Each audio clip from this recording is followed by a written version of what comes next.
अरुण जी, शर्मा जी, आपसे ही शुरू करूंगा।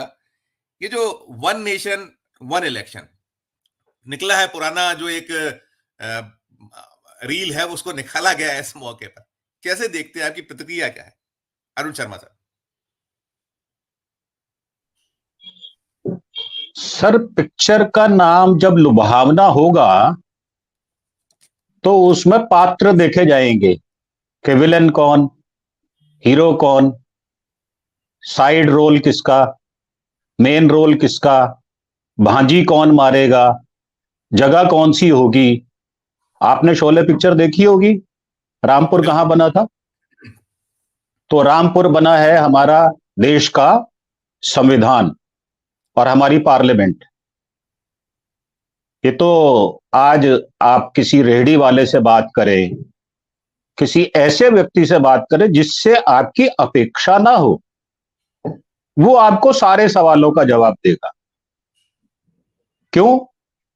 जब कोई व्यक्ति इतनी पैतरेबाजी चल चल कर देश को चलाए तो उनको भी समझ में आता है कि बेरोजगारी कहां है, महंगाई कहां है। उनके प्रश्नों पर जब जवाब नहीं मिलता, और मेरा तो क्षेत्र यूपी से जुड़ा हुआ है, आप देखें कितनी पोस्ट निकलती है और कितने लोग वहां पर जाते हैं पेपर देने के लिए और पेपर लीक आउट हो जाता है।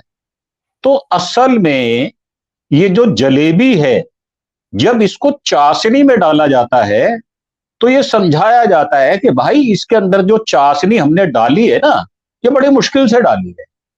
वैसे तो जलेबी को समझना ही मुश्किल है अपने आप में, और अगर व्यक्ति कोई जलेबी जैसा हो तो वो तो बहुत ही उच्च कोटि की बात हो जाती है।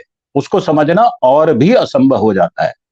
आप किसी प्रश्न पर बात कर लें, हर जगह धोखा, फरेब, चालबाजी, सत्ता की गुलाटियां, पॉलिटिकल गिमिक, झूठ, आडंबर, आंकड़ों के साथ खिलवाड़ करना।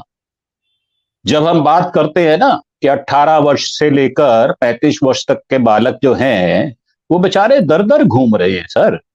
उनके माँ बाप ने बड़ी मेहनत से उनको 10वीं 12वीं बीए कराई है।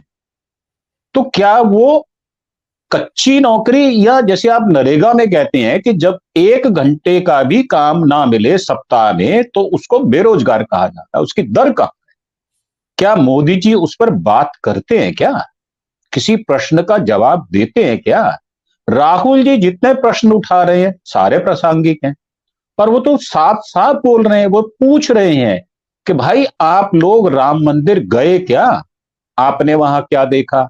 एक अमिताभ बच्चन साहब हैं, उनको देखा आपने, और किसको देखा? अडानी साहब को देखा, अंबानी साहब को देखा। आपको प्रवेश मिला क्या? सर, ये तो मंदिर की बात कर रहा हूं, मैं धर्म की बात कर रहा हूं। और क्या बेरोजगारी में आपके लिए जो वैकेंसीज निकाली जानी थी, वो आपने फॉर्म भरा, उसके पैसे दिए, उसके लिए मेहनत की, तैयारी की, उसके पैसे किसने दिए? उस बच्चे से कभी प्यार से हमने पूछा? क्योंकि हम तो संसारिक आदमी हैं, अपने काम काज में लगे हैं। और हमारा पहले दिन से ध्येय क्या रहा है? हमारा ध्येय है अंततः सत्ता पर काबिज होना। जब हम लोकतंत्र में अपनी जनता को वोटर मान लेते हैं और आप भेष बदलते हैं ऐसे ऐसे मूल्यवान वस्त्रों से जहां देखकर देखने वाले को भी थोड़ी झिझक या शर्म हो जाए, तो सत्ताधीशों से प्रश्न कौन करेगा? मैं तो अपनी सबसे पहले मैं अपनी स्वयं को जिम्मेदार मानता हूं।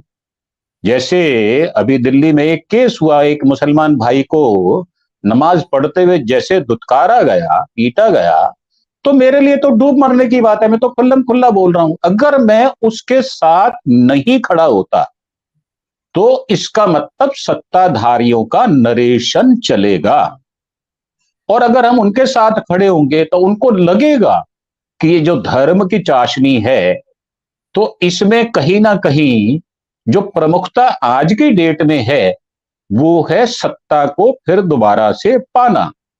अब उसमें कोई मित्र का त्याग करना पड़े, किसी शत्रु को शत्रुता निभानी पड़े, या किसी के साथ मिल जाना पड़े, कोई ऐसा नैतिक नियम जो जिसकी वैल्यू हम 10 पैसे भी डाले रुपए में, वो रह गई क्या? ये कह देना कि राजीव जी ने एक्सेप्ट किया था कि 1 रुपया भेजने पर 15 पैसे ही मिलते हैं। सर, आपने जो काम कहे थे उसके 15% भी काम आपने पूरे किए क्या? आप तो लगे हुए हैं, हर साल इलेक्शन होता है, 28-29 राज्य हैं, 8 हमारे यूनिट टेरिटरी हैं, 36 हो गए।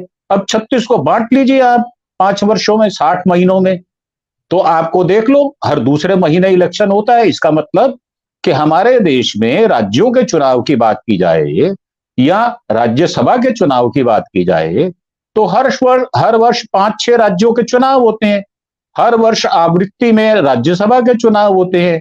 जो लोकल सत्ता होती है जिसको म्युनिसिपल कॉर्पोरेशन कहते हैं, या हम बात करते हैं सरपंचों की, पंचों की, तो वहां तो चुनाव चलते रहते हैं, ये तो निरंतर प्रक्रिया है।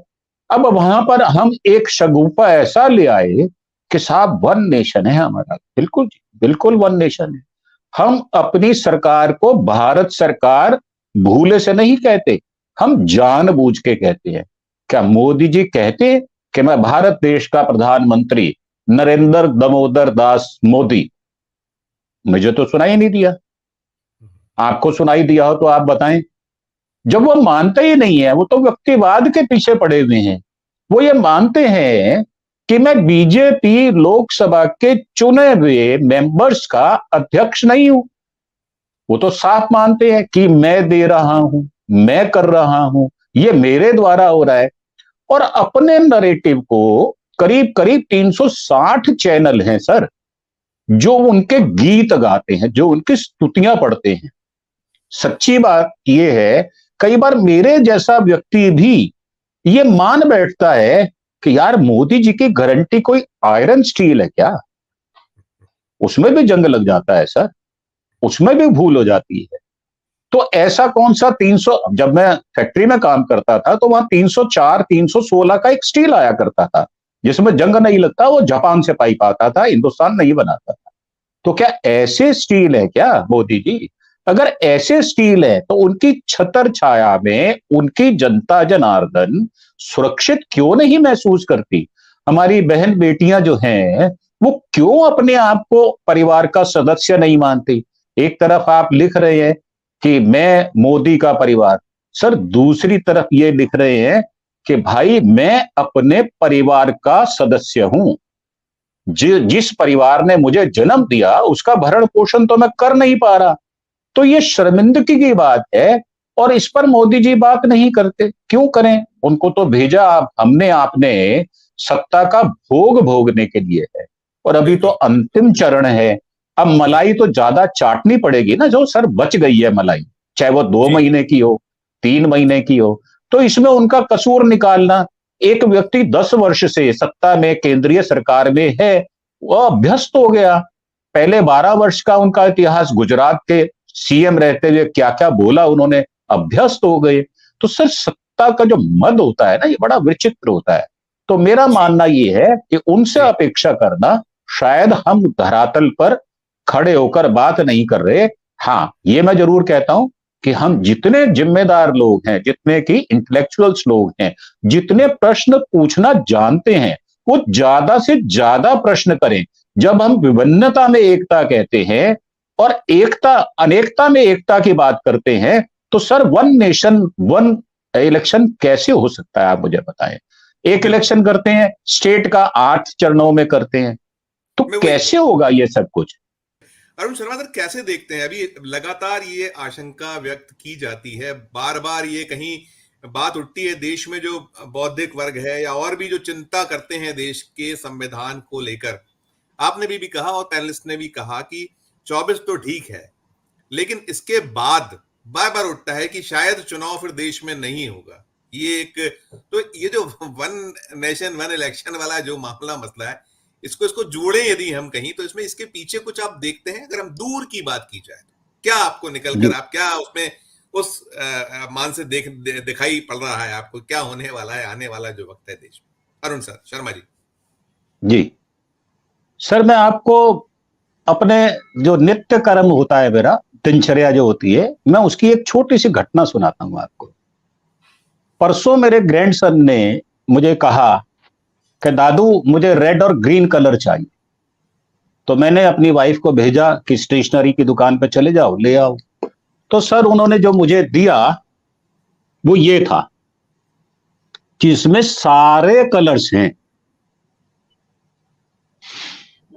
यहां से मैं आइडियोलॉजी लेता हूं। सर जब दुकानदार छोटे बच्चे को दो रंग नहीं देता तो हम दो रंगी बात क्यों करते हैं? मतलब कि हम वन नेशन करते हैं तो झूठा सच्चा एक तो विपक्ष रखोगे, उसकी भी बात नहीं करते। मैं आपको एक और छोटी सी घटना बताता हूं। आपके जीवन में, मेरे जीवन में, मीनू जी बैठी है उनके जीवन में, हेमंत भाई के जीवन में, दीक्षित सर के जीवन में, वो रोज घटनाएं होती हैं। सर 24 घंटे होते हैं, 60 मिनट होते हैं, 1440 मिनट होते हैं। कितनी देर हम सोते हैं, कितनी देर हम किस विषय पे काम करते हैं। अगर आपकी मेरी मां बीमार हो जाए तो मुझे हॉस्पिटल भी लेके जाना है। मेरी अगर वाइफ को कोई सामान लाना हो तो मुझे उसके साथ जाना पड़ता है। तो ये एक बाइफ्राकेशन होता है टाइम का। अब मैं इसको जोड़ता हूं आपको देश के साथ। आपके पास भी 1440 मिनट हैं, मोदी जी के पास भी 1440 मिनट हैं एक दिन में। 36 संख्या हो जाती है, 28-29 राज्य है और 8 यूनियन टेरिटरी। अगर ध्यान से देखा जाए, मोदी जी 1440 मिनट काम करें तो मात्र 40 मिनट एक राज्य के लिए आते हैं। एक हमारे जो एक हमारा भाग है, भूभाग, उसमें मात्र 40 मिनट आते हैं, और वो भी रोज। तब जाकर कहीं आप ध्यान दे पाओगे। परंतु होता क्या है? होता ये है कि अभी मैंने देखा कि धर्मांधता का बुखार चढ़ा हुआ है करीब करीब दिसंबर से लेके अब तक। पहले तो 22 जनवरी को राम मंदिर की तूती बोलती रही। अरे सिर माथे पे भाई, हमारे राम इष्ट हैं, हमारे कण कण में समाये हुए हैं, हमारे एक एक शरीर के रोम रोम में बसे हुए हैं। तो हम तो उसकी बात करेंगे, बिल्कुल ठीक कर रहे हो आप। और हमारा धर्म को आप जगा रहे हो, हम तो मान रहे हैं आपके बात का, आपका लोहा मान रहे हैं।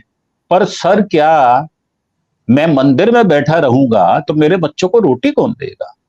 और जो आपने बात कही कि क्या ये एक नरेशन है, सर ये नरेशन है। आपको एक और नैसर्गिक बात बताता हूं। पहले जमाने में, अब तो मैंने पिछले 5-7-8 साल से इंद्रधनुष को निकले नहीं देखा बरसात के बाद। मैंने गोरैया चिड़िया को नहीं देखा सर। तो जब इंद्रधनुष में निकलता है तो वो 7 या 8 रंगों को लिए हुए होता है सर। और उसका संदेश क्या होता है? उसका संदेश होता है कि हम इस देश के रहने वाले एक एक नागरिक इन विभिन्न रंगों में रंगे हुए होने के बावजूद भी हम सभी रंगों से प्यार करते हैं। हम धर्मनिरपेक्षता से प्यार करते हैं। हम कोई ऐसा तो है नहीं कि हम सारे संघ में जाना शुरू कर देंगे। फिर तो ऐसा होगा कि भाई आप जैसे चाइना में एक ही ड्रेस है, रेड कलर है, आप वही पहनो। फिर आप सब संघ की शाखा में जाओ, ध्वज प्रणाम करो। और अगर कोई दूसरे धर्म का आदमी है, और हमारे यहाँ तो भिन्नता है, हमारे तो 18 पुराण है, 4 वेद हैं, 9 श्रुतियां हैं, उपनिषद हैं। तो सर क्या सिर्फ धर्म हमें सब कुछ दे देगा? और क्या जनता ने आपको जो वोट दिया है वो सिर्फ धर्म के लिए दिया है क्या? वन नेशन वन इलेक्शन के लिए आपने वोट मांगा क्या? आप थोप रहे हैं चीजों को, जो कि सर्वथा अनुचित है। और ये नैसर्गिक भी नहीं है सर। मैं आपकी बात को मान लेता हूं, चलो वन नेशन वन इलेक्शन कराओ। सर कश्मीर में और केरल में एक दिन इलेक्शन हो सकते हैं क्या? बेंगलोर में और दिल्ली में एक दिन इलेक्शन हो सकते हैं क्या? मैं आपको एक नैसर्गिक बात बताता हूं। हर वर्ष साल में 2 दिन ऐसे होते हैं जब जब दिनमान और रात्रिमान बराबर होता है।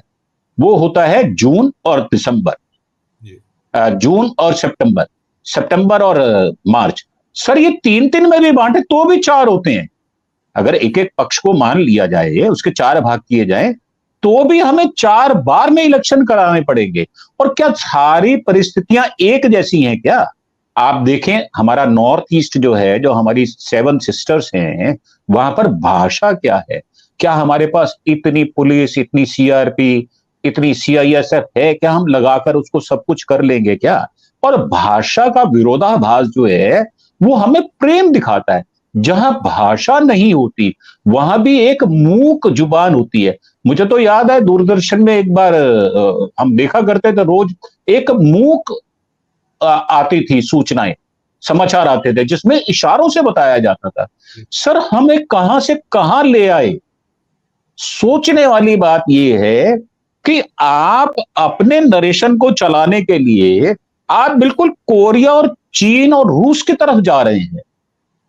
आप जा ही नहीं रहे। आप कहां जा रहे हैं? हमारे लोकतंत्र की तरफ।